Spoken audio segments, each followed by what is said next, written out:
Nama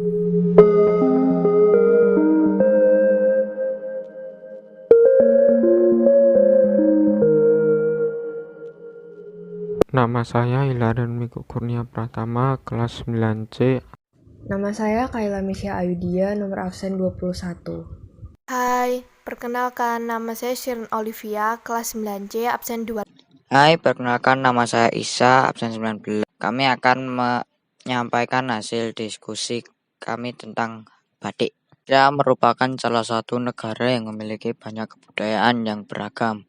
Oleh karena keanekaragaman budaya dan keunikan yang dipunyai, Indonesia menjadi daya tarik bangsa lain dari belahan dunia untuk datang dan mempelajarinya. Dari sekian banyak kebudayaan Indonesia, ada salah satu yang terkenal, bahkan sudah diakui oleh dunia. Budaya tersebut tidak lain adalah batik. Batik merupakan kesenian gambar di atas kain untuk pakaian. Sejarah batik Indonesia terikat erat dengan perkembangan kerajaan Majapahit dan penyebaran ajaran Islam di Pulau Jawa.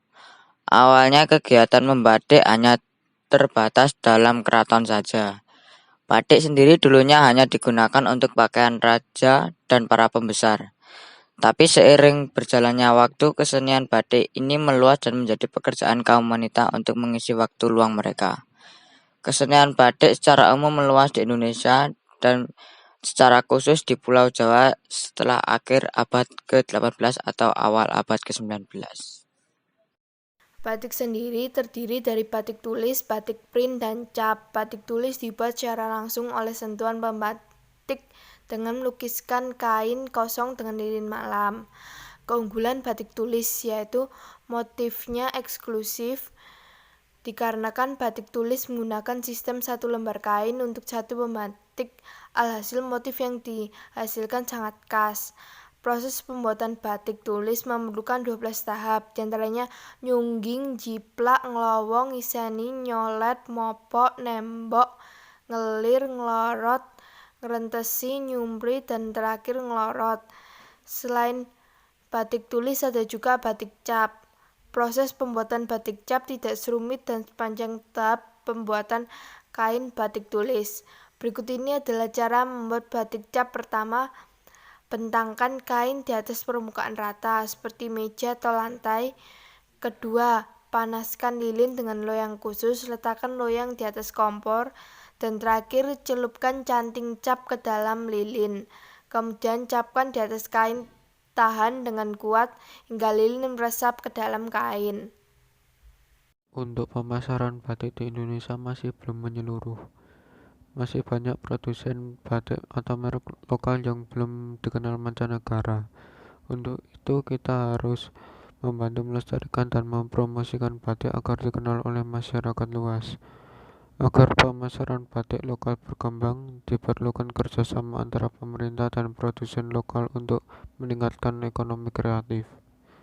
Cara yang bisa dilakukan adalah mengadakan kegiatan kreatif seperti contohnya mengadakan Solo Batik Carnival di Surakarta atau Festival Kesenian Yogyakarta di Jogja.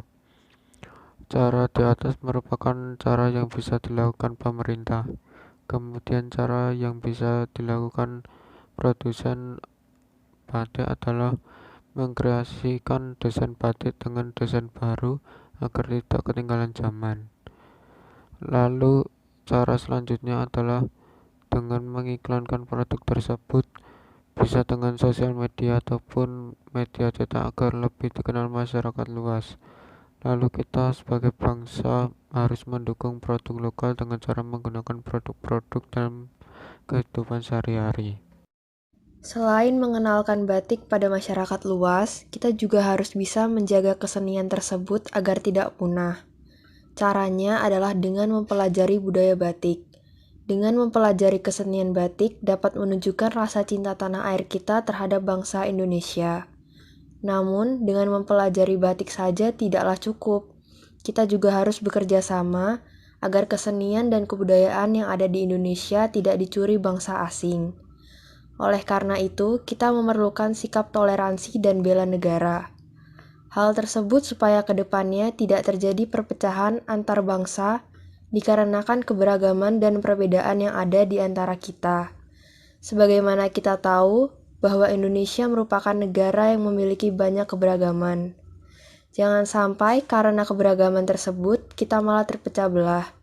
Berikut adalah cara agar menumbuhkan rasa toleransi terhadap kebudayaan lain. Di antaranya, mau belajar budaya daerah lain, melihat pertunjukan atau pentas budaya daerah, tidak menganggap budaya lain itu rendah dibandingkan dengan budaya sendiri, dan menghindari sikap kedaerahan. Dengan begitu, kebudayaan yang ada di Indonesia tidak akan dicuri bangsa asing, dan hal tersebut bisa menjadikan Indonesia bangsa yang kuat dan tidak terpecahkan karena adanya toleransi antar bangsa. Berikut merupakan sedikit penjelasan dari kelompok kami mengenai batik. Dari penjelasan kami di atas diharapkan banyak pelajaran yang berkesan untuk diri kita. Contohnya cinta tanah air. Mari kita mencintai tanah air kita dengan menjaga dan tidak merusaknya agar anak cucu kita kelak bisa menikmatinya. Kita juga harus mencintai produk lokal, agar produk buatan negeri kita bisa lebih dikenal oleh dunia dan kedepannya produk lokal bisa menguasai pasar internasional. Dan jangan lupa untuk selalu menanamkan sikap toleransi antar bangsa agar kedepannya bangsa Indonesia tidak mudah terpecah belah. Sekian cerita dari kami, jangan lupa di like ya. Terima kasih.